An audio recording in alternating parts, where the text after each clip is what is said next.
বলতেছিলাম ওই সাহাবী ইমাম সাহেবের কথা বলতে যে কই গেলাম গা বুঝছেন না। ইমাম সাহেব উনি বলছে যে আমি এমনি নামাজ পড়ানো, পড়লে পড়েন, না বলে আপনারা আল্লাহ রসুলের কাছে বলেন। রসুল তো মদিনা শরীফ 3 কিলোমিটার দূরে।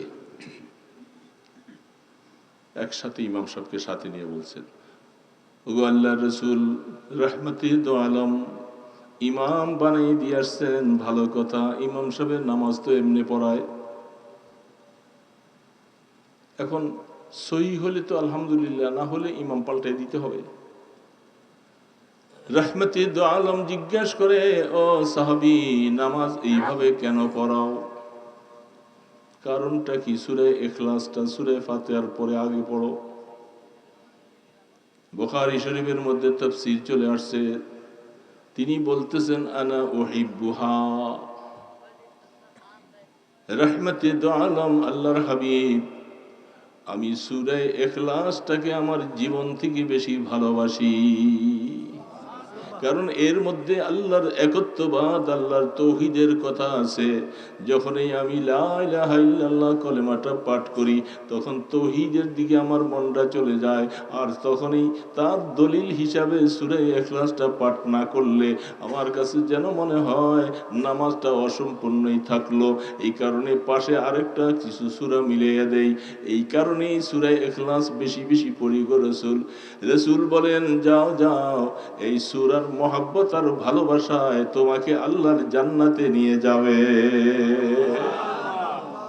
রাসূল তাকে পাল্টাইয়ে দিলেন না, ভিন্নভাবে পড়তে বলেন না। যেহেতু তুমি সূরাটাকে মহব্বত এমন ভাবে রাখছো যে তুমি জান্নাতে যাওয়ার উপায় হয়ে গেল, কারণ হয়ে গেল। তাই বলতেছিলাম সূরা ইখলাস বেশি বেশি করে পড়ো। মা বোনেরা তোমরাও পড়ো, যত বেশি পড়বা ইমান তাজা হবে, ইমান মজবুত হবে, শিরিক থেকে পবিত্র হবে। সূরা ইখলাস দেখো, এটার নামটা বাবা কোরআন শরীফের মধ্যে কয়টা সূরা আছে জানো? 114টা। 114টা সূরা। আল্লাহ সুবহানাহু ওয়া তাআলা দেখেন, প্রত্যেকটা সূরার একটা নাম আছে, আছে না নাই? যেই নামটা রাখা হয়েছে ওই অংশটা ওই সূরার মধ্যে ভিতরে আছে। লিইলাফে কুরাইশ সূরার নাম, বলেন সূরার নাম সূরা কুরাইশ। ওই কুরাইশ শব্দটা সূরার ভিতরে আছে না নাই? সেখান থেকে বিশেষ অংশটা নিয়ে আইসা সূরার নাম রাখলেন সূরা কুরাইশ।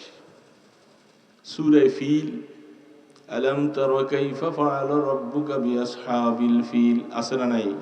সূরার নামটা কি? এরকম প্রত্যেকটা সূরা বিশেষ অংশ জুজে মুতাবারকে সেখান থেকে আইনা নামকরণ করা হয়েছে। সূরা নহল মৌমাছির নামে সূরা, মাকড়সার নামে সূরা।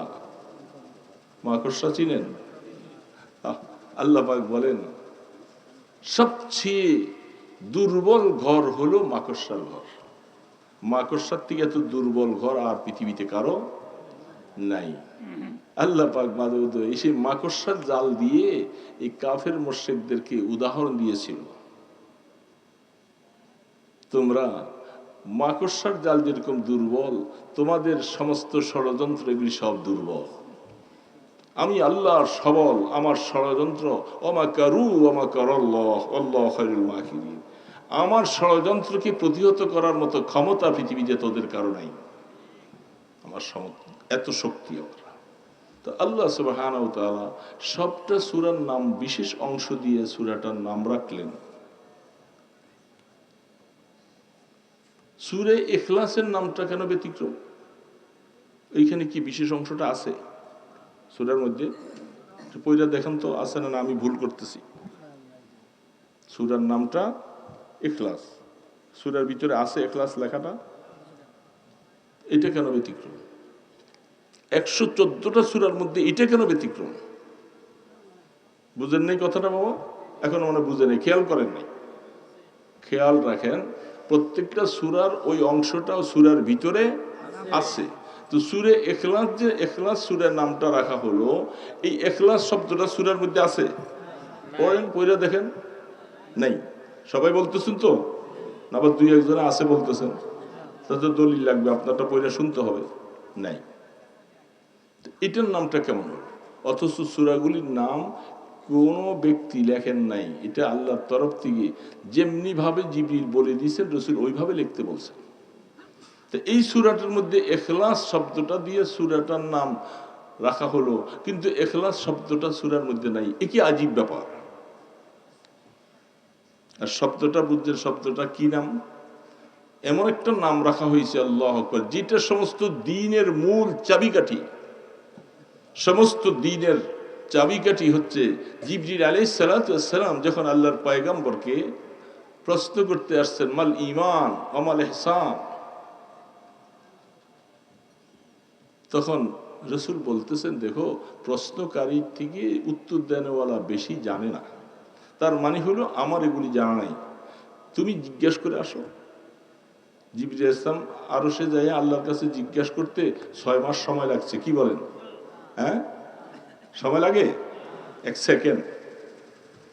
যিনি নূরের পর পৃথিবীর পূর্ব প্রান্ত থেকে মারলে পশ্চিম প্রান্তে যাইতে 1 সেকেন্ড লাগে না।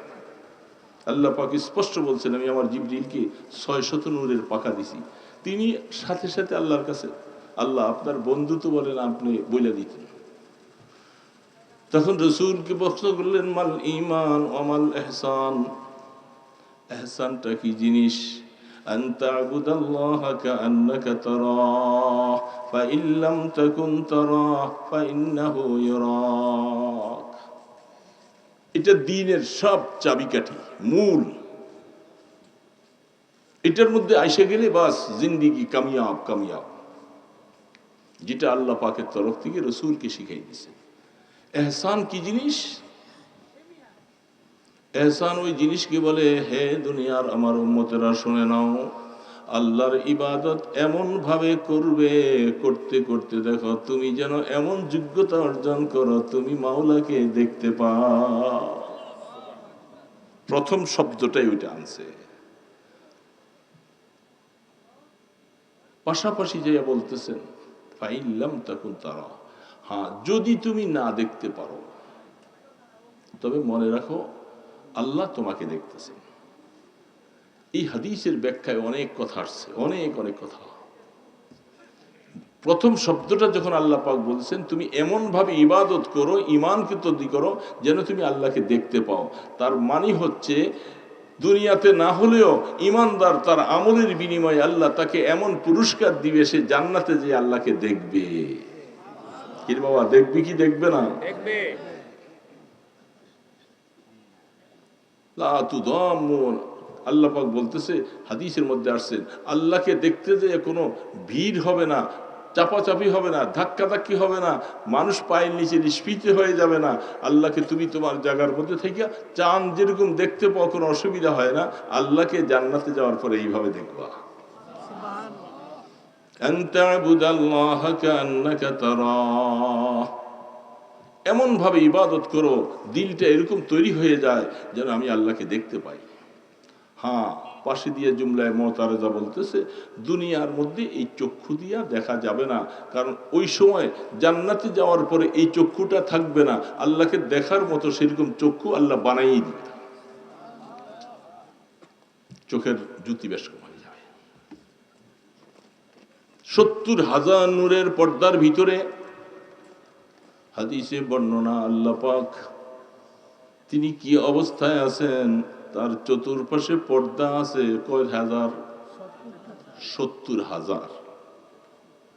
মুসা আলা নবীনা আলাইহিস সালাতু ওয়াস সালাম যখন বলছেন, রব্বি আরিনি আনজুর ইলাইক, ওগো মাওলা তোমার কথা তো শুনছি, তুমি আমাকে কথা বলছো, মুসা তোমার হাতে কি, তোমার ডান হাতে কি, এই যে কথাটা আমাকে বলছেন আল্লাহ, আপনার জবানের কথাটা আমি শুনছি।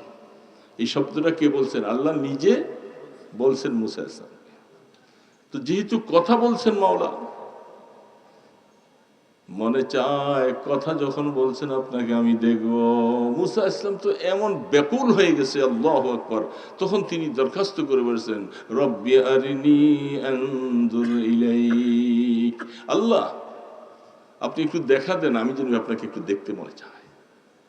আল্লাহ পাক তখন বলছেন, লান তারানি, মুসা, আমাকে তুমি এই চক্ষু দিয়া কখনো দেখতে পাবে না, কখনো না।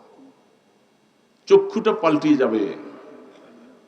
সেইখানে যখন জান্নাতে আল্লাহ পাক মেহেরবানি করে আপনাকে আমাকে আল্লাহ যখন জান্নাতে নিবেন, বলেন আমিন, তখন এই চক্ষু থাকবে না আল্লাহকে দেখার মতো। তখন আল্লাহ পাক 70,000 পর্দা থেকে তুর পর্বতে তফসিরে লেখে এই কান্না আঙ্গুলটার মাথাটা যতটুকু, এতটুকু তাজাল্লি দিচ্ছিলেন মাত্র পাহাড়ে। পাহাড়টা জ্বলে সারখার হয়ে গেল, মুসা ইসলাম বেহুশ হয়ে গেলেন। এতটুকু তাজাল্লি সহ্য করা যায় নাই।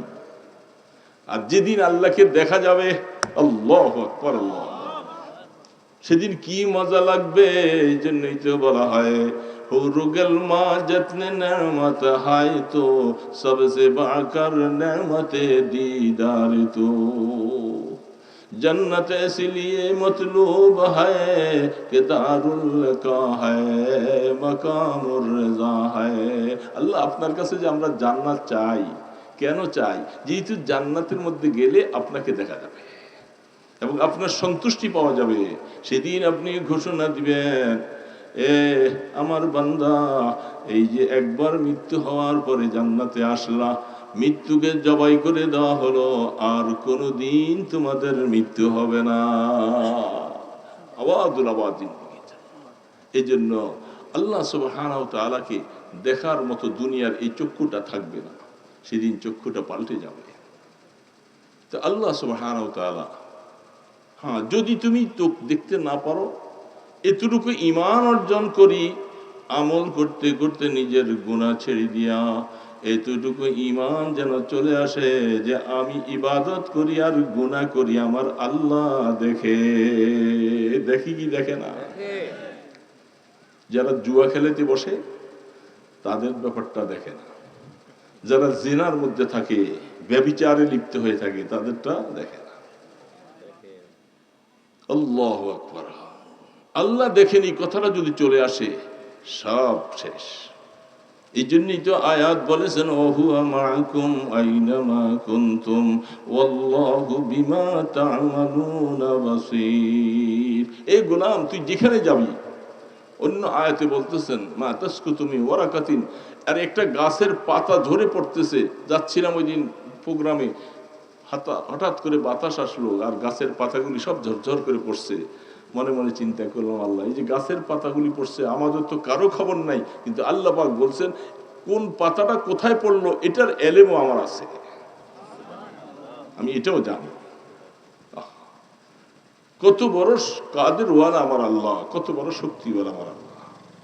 এই জন্য তুমি এতটুকু অর্জন করো যেন আল্লাহ দেখেন, বাস যথেষ্ট। এই কথাটা পাওয়ার জন্যই সূরা ইখলাস নামটা দিয়েছেন। কোন সূরার নাম এইভাবে নাই, কোন সূরার নাম নাই, শুধু এই সূরাটার নাম সূরা ইখলাস। তার মধ্যে এটা যত বেশি, এটার মধ্যে মেহনত হবে, গভীরতা হবে, বেশি তেলাওয়াত হবে, তখন বারবার আসবে যে আমার আল্লাহ কোন সত্তা, কোন জাত, তার কি পাওয়ার আর তার কি ক্ষমতা, তিনি সব কিছু এই সূরার মাধ্যমেই পাওয়া যাবে। আল্লাহর অস্তিত্ব খুঁজে পাওয়া যাবে, আল্লাহর কুদরত খুঁজে পাওয়া যাবে। কুল হুয়াল্লাহু আহাদ,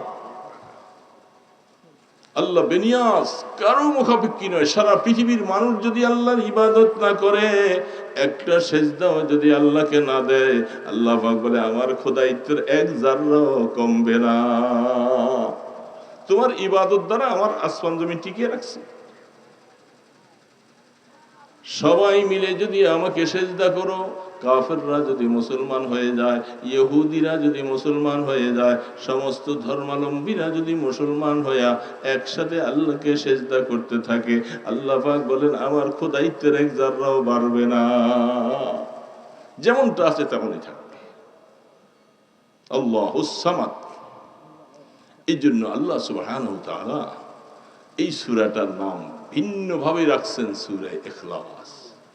দোস্ত, ইখলাস অর্জন করো। আল্লাহ পাক আমাকে দেখে, এই কথাটা যত বেশি খেয়াল হবে তত মনে হবে যে আল্লাহ দেখেন, আল্লাহ দেখেন, আল্লাহ সবকিছু দেখেন, তাকে কোনোদিন ফাঁকি দেওয়া যাবে না। তো আল্লাহ দেখেন এই কথাটা যদি কারো খেয়াল থাকে, তাহলে গুনার কাজ করা তার জন্য সম্ভব হয় না, গুনার দিকে যেতে পারে না, গুনার দিকে পা বাড়াইতে পারে না, নামাজ না পড়ে সে থাকে না যে আল্লাহ তো দেখে। এই সময় যদি আমার মুহূর্তটা হয়ে যায় যে আমি নামাজ না পড়ে চলছি, বেগানা নারীর দিকে মজা করে করে বারবার তাকাচ্ছে, ওই সময় যদি আজরাইল আমার রুহটা কবজ করে, কি অবস্থায় দেখা যাবে। গান বাদ্যের আসরের মধ্যে আছি, কত মজা, কত তামসা, নর্তকী নাচ চলছে, এই সময় যদি আজরাইল ইসলাম চলে আসে, তাহলে আমার মৃত্যুটা কি অবস্থায় হলো।